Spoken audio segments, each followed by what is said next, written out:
स्वागत है आप लोगों का आपके अपने YouTube channel Mukesh Kumar commerce में। और आज हम सीखने जा रहे हैं जर्नल में लेखा, वो भी हिंदी में लिखना। जर्नल में हिंदी में लिखना, तो इस लेखों को तभी सीख पाएंगे जब वीडियो को पूरा देखेंगे। तो बने रहिए मेरे साथ और वीडियो को पूरा देखें, जिससे जर्नल को हिंदी में करना सीख जाएं। और अगर चैनल पर नए हैं तो चैनल को सब्सक्राइब करें, और जर्नल नहीं बनाना आता है तो पिछली वीडियो पर जाकर के जर्नल को बनाने के रूल्स देख लें, उनको सीख लें। तो शुरू करते हैं हिंदी में जर्नल लेखा। ये क्वेश्चन है हमारे पास जिसमें हमें जर्नल में लेखा करना है, और इस क्वेश्चन को हम पहले भी कर चुके हैं, लेकिन पहले ये क्वेश्चन हमने पूरा इंग्लिश टू इंग्लिश किया था। और आज हम इस क्वेश्चन को जो हमें जर्नल में लेखा करना है वो आज हम हिंदी में करना सीखेंगे। तो हिंदी में इसका लेखा कैसे किया जाता वो हमें देखना है। प्रोफॉर्मा को ही सबसे पहले तो देखेंगे। इसका प्रोफॉर्मा को हिंदी में प्रारूप कहा जाता है। जब इंग्लिश में किया था तो ये हमारे पास प्रोफॉर्मा था date, particulars, LF, amount debit, amount credit. इसी को अब हम हिंदी में करने जा रहे हैं। तो इसको हम हेडिंग जो लिख रहे हैं जर्नल या रोज नामचा, एक ही बात होती है। ऑब्लिक का ये निशान है, इसका मतलब है या। तो जर्नल या रोज नामचा में प्रविष्टियाँ। तो जो जर्नल में लेखा करते हैं, लेखा करने को यहाँ प्रविष्टियाँ शब्द का प्रयोग करेंगे। प्रोफॉर्मा यानी प्रारूप, पहला कॉलम तिथि या यहाँ पे दिनांक लिख सकते हैं।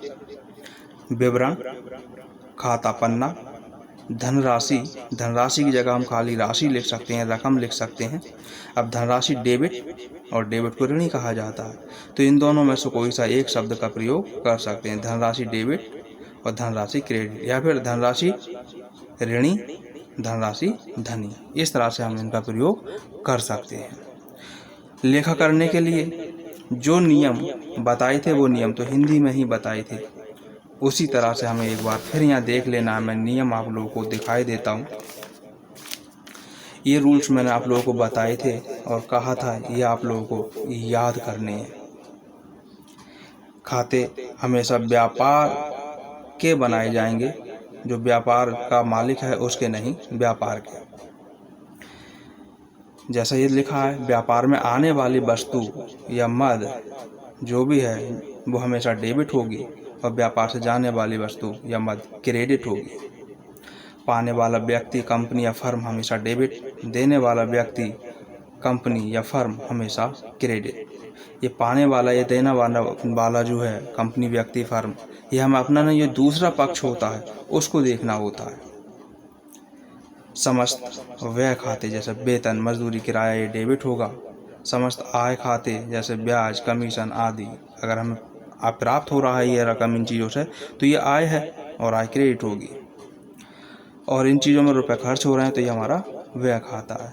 क्रय किया गया है, अगर क्रय किया गया है तो हमेशा डेबिट होगा, और विक्रय हमेशा क्रेडिट किया जाएगा। तो इसका हम लेखा करने वाले हैं इन्हीं नियमों को लेकर के। जो ये हमारे पास क्वेश्चन था और इसको हम हिंदी में ही करने जा रहे हैं। देखेंगे इसमें सिर्फ थोड़ी सी चेंजिंग हो जाएगी। क्या कि हम इसको हिंदी में ही लिखाएंगे। जैसे लिखा व्यापार, मई 1 में व्यापार आरंभ किया, व्यापार आरंभ किया या व्यापार शुरू किया, ये एक ही बातें हैं सब। तो इनका हम लेखा करने जा रहे हैं हिंदी में। जैसे मई 1, तो सबसे पहले तारीख डाल देंगे मई 1। अब यहाँ लिखेंगे, जो कैश अकाउंट लिखते हैं, कैश नहीं, कैश को रोकड़ बोलते हैं, तो यहाँ रोकड़ लिखा जाएगा।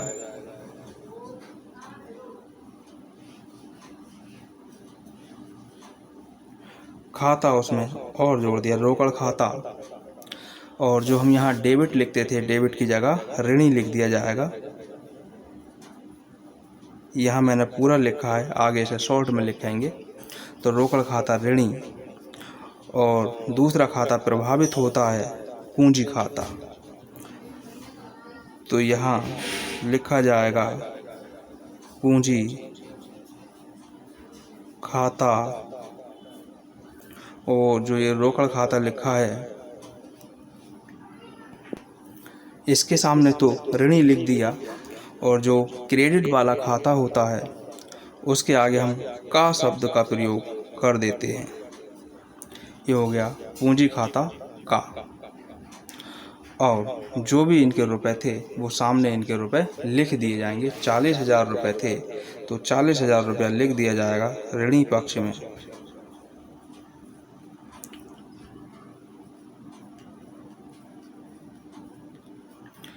ये अब इनका स्पष्टीकरण ब्रैकेट में लिख दिया जाएगा। क्या हुआ है, व्यापार प्रारंभ किया, नगद रुपए से व्यापार प्रारंभ किया, तो यही शब्द यहाँ लिख देंगे।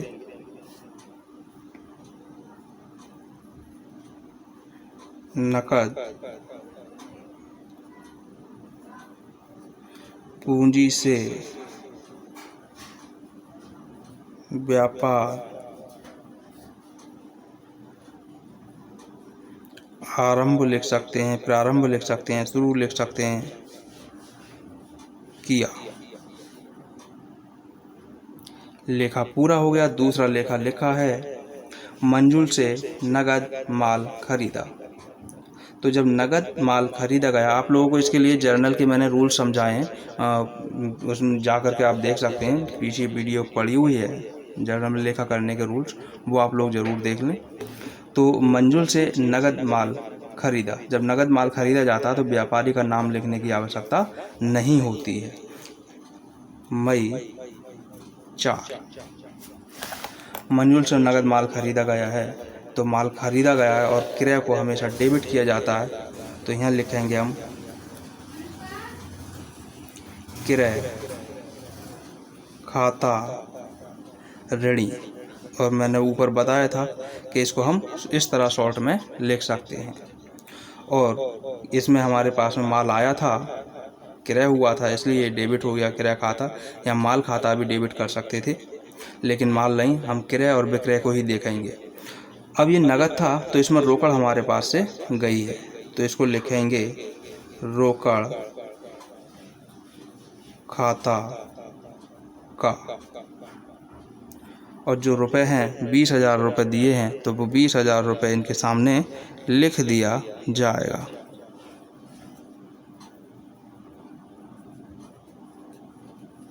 अब स्पष्टीकरण आप लोगों ने समझ लिया होगा। यहाँ जो काम हुआ था वो लिख देंगे।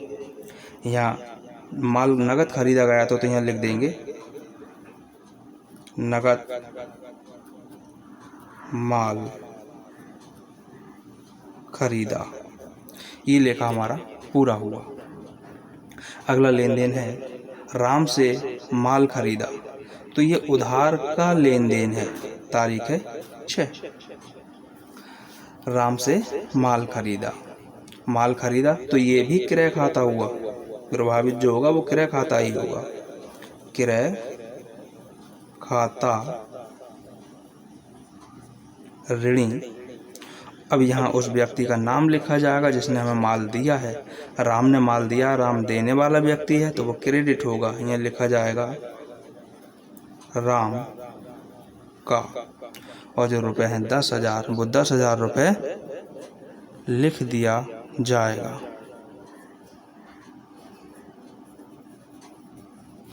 आप लोगों को एक काम ये करना है कि जो ये क्वेश्चन है पहले अपने पास नोट कर लेना है, तब बड़े आराम से समझ में आएगा। अगला अब लेन देन है मोहन को माल बेचा। जब मोहन को माल बेचा है तो मोहन यहाँ पर पाने वाला व्यक्ति है, डेबिट हो जाएगा।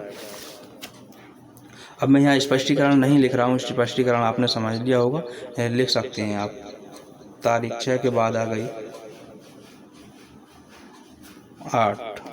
8 मई। थोड़ा ध्यान दें, मोहन नहीं, पहले 8 तारीख का ये है। नगद माल बेचा। जब माल बेचा है तो हमारे पास रोकड़ आई है। रोकड़ खाता ऋणी। और यहाँ क्योंकि माल बेचा गया था तो ये होगा विक्रय। बेचने को बोलते हैं विक्रय। खाता और जोड़ देंगे, विक्रय खाता का। और जो इसके रुपए हैं 15,000 हैं, वो 15,000 रुपये लिख लिया जाएगा। 15,000 डेबिट और 15,000 क्रेडिट।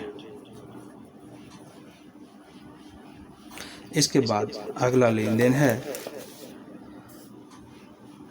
10 तारीख मोहन को माल बेचा। अब जब मोहन को माल बेचा है तो ये उधार का लेन देन है। अब ये उधार का जब लेन देन है, मोहन को माल बेचा है, तारीख है यहाँ पर 10, तो विक्रय हमेशा क्रेडिट होगा। और मोहन पाने वाला व्यक्ति है और पाने वाला व्यक्ति डेबिट होता है, तो हम ये लिखेंगे मोहन ऋणी। और यहाँ लिखा जाएगा विक्रय, क्योंकि माल बेचा गया है, विक्रय खाता का। यहाँ माल खाता भी लिख सकते थे, विक्रय खाते की जगह, क्रय खाते की जगह भी माल खाता लिख सकते हैं। तो क्योंकि हम क्रय और विक्रय को लिख रहे हैं तो क्रय विक्रय ही लिखेंगे। और यहाँ पर जो इसके रुपए हैं तो इसी तरह लिख दिया मोहन ऋणी और विक्रय खाता का। और रुपए हैं 8,000, वो 8,000 लिख दिया जाएगा।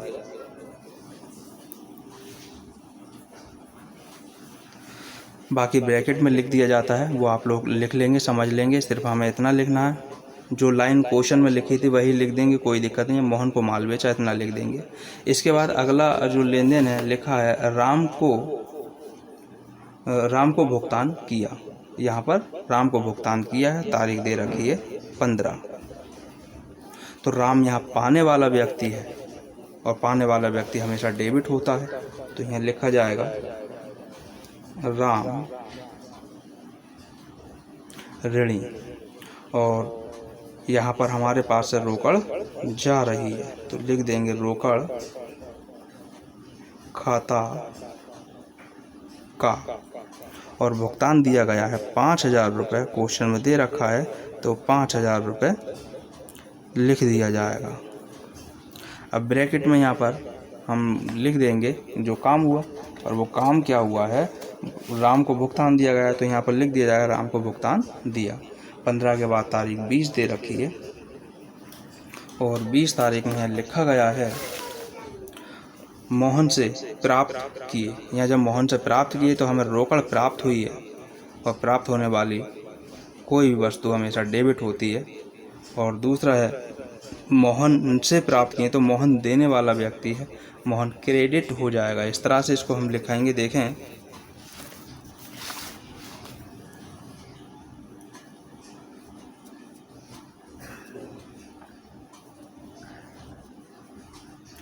रोकड़ खाता ऋणी और व्यक्ति का नाम था मोहन, तो यहाँ लिख दिया जाएगा मोहन का।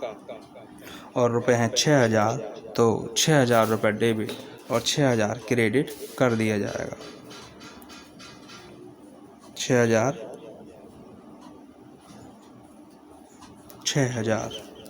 इसके बाद अगला लेखा है 24 तारीख में फर्नीचर खरीदा, तो ये नगद का ही लेन देन है।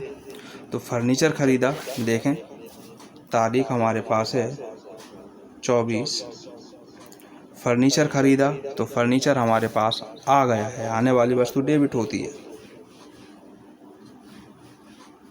तो यहाँ फर्नीचर ही लिख दिया जाएगा। खाता और जोड़ देंगे, फर्नीचर खाता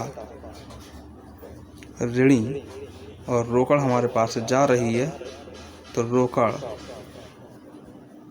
खाता का। और 2,000 का फर्नीचर था, तो 2,000 रुपया, ये 2,000 इस तरह डेबिट के डेबिट और क्रेडिट के क्रेडिट में लिख दिया जाएगा। अगला लेन देन है ब्याज दिया। 26 तारीख में ब्याज दिया है, तो जब ब्याज दिया है तो इसमें ब्याज दिया, ब्याज हमारा व्यय खाता हो गया, और व्यय खाता हमेशा डेबिट होता है। तारीख है 26, तो ब्याज खाते को हम डेबिट कर देंगे।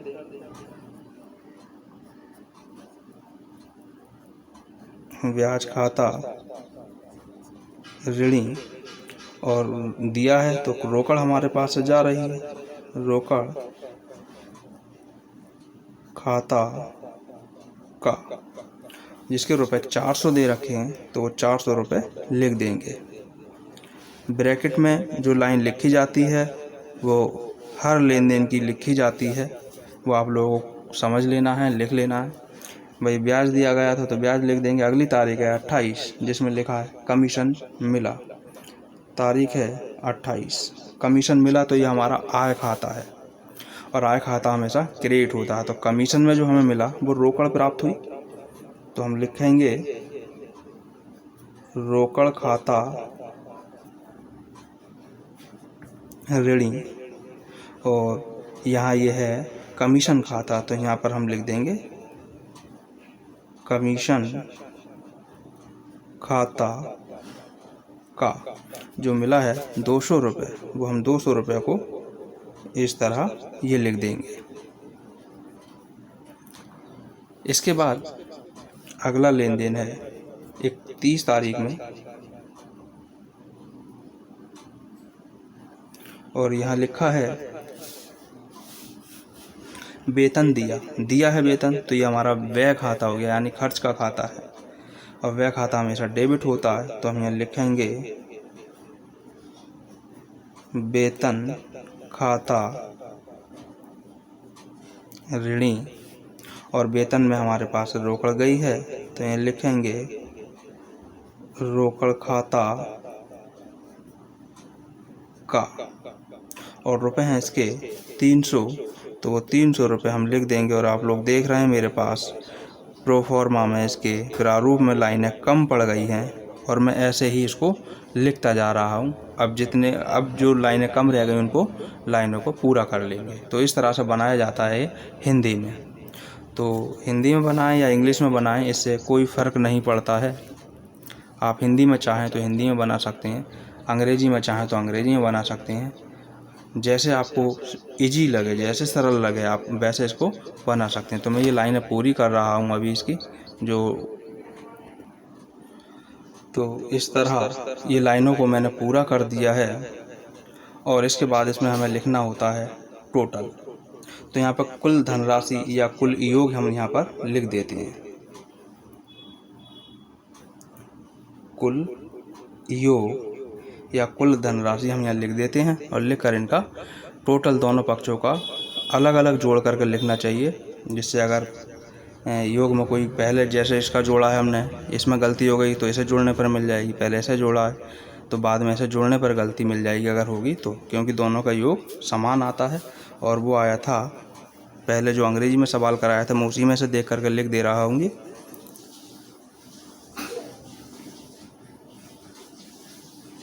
1,06,900 योग आया था, वो ये योग लिख लिया गया।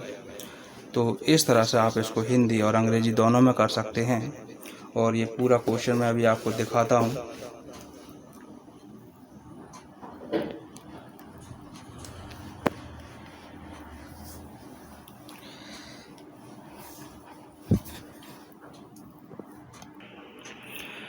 तो ये आपको पूरा क्वेश्चन और आंसर इसका दोनों दिखाई दे रहे होंगे, और आप और क्वेश्चनों को भी हिंदी में भी इसी तरह से कर सकते हैं। लेकिन इसके रूल्स को आप ज़रूर देख लें। एक वीडियो पूरी बना करके डाल दी है कि इसका लेखा कैसे किया जाए, तो उसको ज़रूर देख लेना है, समझ लेना है। आगे और वीडियो को लेकर प्रस्तुत होंगे, तब तक के लिए धन्यवाद, और इनकी प्रैक्टिस करते रहिए।